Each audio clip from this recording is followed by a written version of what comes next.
तर राजधानी दिल्लीमधली ही दृश्य आहेत। देवेंद्र फडणवीस यांचा ताफा आता दाखवतोय। सुनील तटकरे यांच्या निवासस्थानी खरं तर ही बैठक झालेली आहे। सुनील तटकरे यांच्या दिल्लीतील निवासस्थानी देवेंद्र फडणवीस आणि अजित पवार यांच्यामध्ये बैठक झालेली आहे।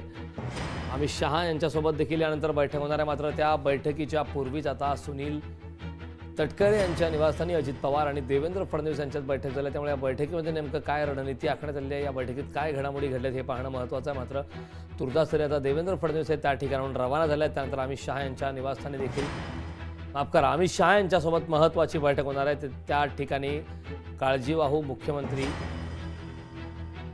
एकनाथ शिंदे त्या ठिकाणी। मात्र या संदर्भात ताजी अपडेट देण्यासाठी माझे सहकारी संदीप भुजबळ आपल्यासोबत जोडलेले आहेत। संदीप, खरं तर आपण पाहिलेलं आहे की आता देवेंद्र फडणवीस आणि अजित पवार यांच्यामध्ये महत्त्वाची बैठक सुनील तटकरे यांच्या निवासस्थानी झाली आहे। त्यानंतर आता अमित शहा यांच्यासोबत देखील बैठक होणार आहे। राजधानी दिल्लीमध्ये नेमक्या काय घडामोडी घडत आहेत, कारण सत्ता स्थापनेला आता वेग आलाय। नेची जी घटका आहे ते अतिशय समीप आलेली असं म्हणता येईल। राष्ट्रवादी काँग्रेसचे खासदार सुनील तटकरे यांच्या बंगल्यावरून नुकतेच देवेंद्र फडणवीस अर्थात अमित शहांच्या घराच्या दिशेने निघालेले आहेत आणि देवेंद्र फडणवीस यांच्या पाठोपाठ लगेच अजित पवार सुद्धा याच बैठकीसाठी निघाल्याचे दृश्य आपल्या टीव्ही स्क्रीनवरती दिसतात। आज रात्री जे पी नड्डा असतील, अमित शहा असतील, त्याचबरोबर देवेंद्र फडणवीस असतील, एकनाथ शिंदे असतील आणि अजित पवार असतील, या 5 जणांमध्ये बैठक होईल आणि महाराष्ट्रातल्या सत्ता स्थापनेचं जे स्वरूप आहे, त्याचबरोबर कॅबिनेट कशी असेल,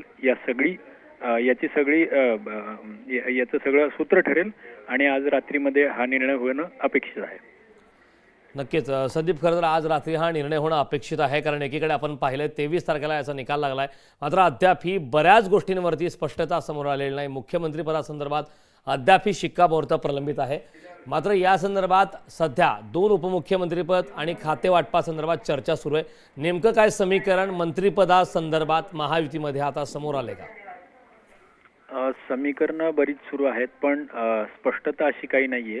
पण श्री देवेंद्र फडणवीस मुख्यमंत्री होण्याची दाट शक्यता आहे। त्याचबरोबर एकनाथ शिंदे आपला काय निर्णय घेणार आहेत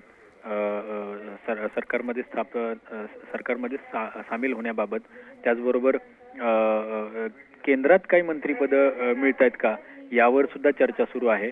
तर आज रात्री जे काही बैठकीमध्ये ठरेल त्याच्यानंतरच स्पष्टता येईल अशी शक्यता निर्माण झालेली आहे।